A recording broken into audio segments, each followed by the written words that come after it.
கொங்குநாடு மக்கள் தேசிய கட்சியின் தலைவர் ஈஸ்வரன் ஈரோட்டில் செய்தியாளர்களை சந்தித்து வரும் காட்சிகள். பிரதான கட்சிகளின் மீது ஒரு வெறுப்பு இருக்கின்றது.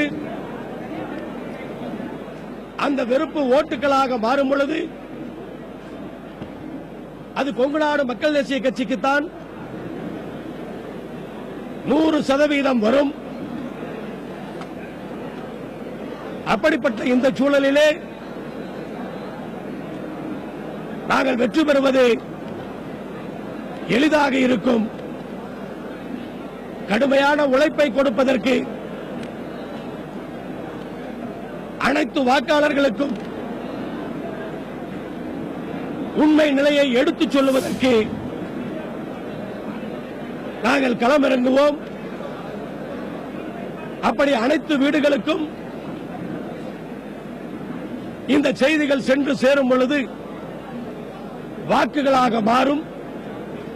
கொங்குநாடு மக்கள் தேசிய கட்சி வெற்றி பெறும்.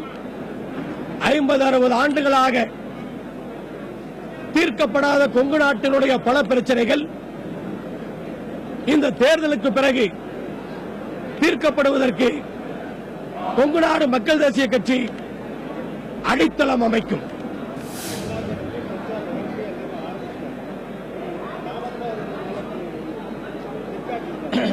தாமதம் சொல்ல முடியாது. எல்லாமே பார்த்தா இந்த வேட்பாளர்களே அறிவிக்காத கட்சியெல்லாம் இருக்காங்க. அதிமுக அல்லது திமுக ரெண்டுல ஏதாவது ஒரு கட்சியோட தான் கூட்டணி சொல்லிருங்க. பட் இன்னைக்கு அது நடக்கல. இது என்ன காரணமா? நான் அப்போதே சொல்லியிருந்தேன், கொங்கு மண்டல வளர்ச்சிக்கான கோரிக்கைகளை கொடுத்திருக்கிறோம். அந்த கோரிக்கைகளை ஒப்புக்கொள்ளுகின்ற கட்சியோடுதான் எங்கள் கூட்டணி இருக்கும் என்று பலமுறை உங்களிடத்திலே நான் சொல்லியிருக்கின்றேன். அந்த கோரிக்கைகளை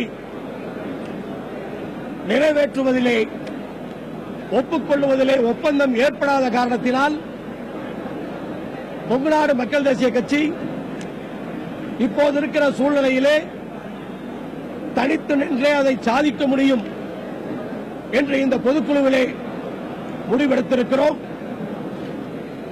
முடிவுகளை எடுப்பதற்கு கரூரிலே நடந்த பொதுக்குழுவிலே எனக்கு அதிகாரம் கொடுத்திருந்தாலும் தனித்து போட்டியிட வேண்டும் என்ற முடிவை இன்றைக்கு பொதுக்குழுவை கூட்டி நாங்கள் முடிவெடுத்திருக்கிறோம்.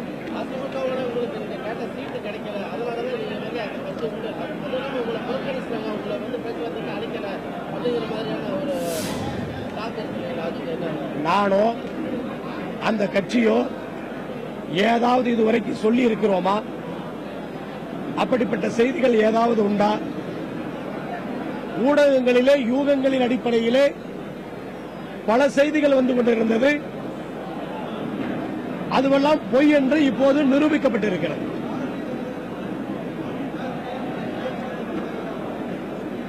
அதெல்லாம் உங்களுக்கு தெளிவா சொல்லிட்டேன். நானோ நீங்க நீங்க சொல்லுகின்ற அந்த கட்சிகளோ இதுவரைக்கும் அப்படிப்பட்ட எந்த விதமான செய்தியும் யாருக்கும் கொடுக்கவில்லை.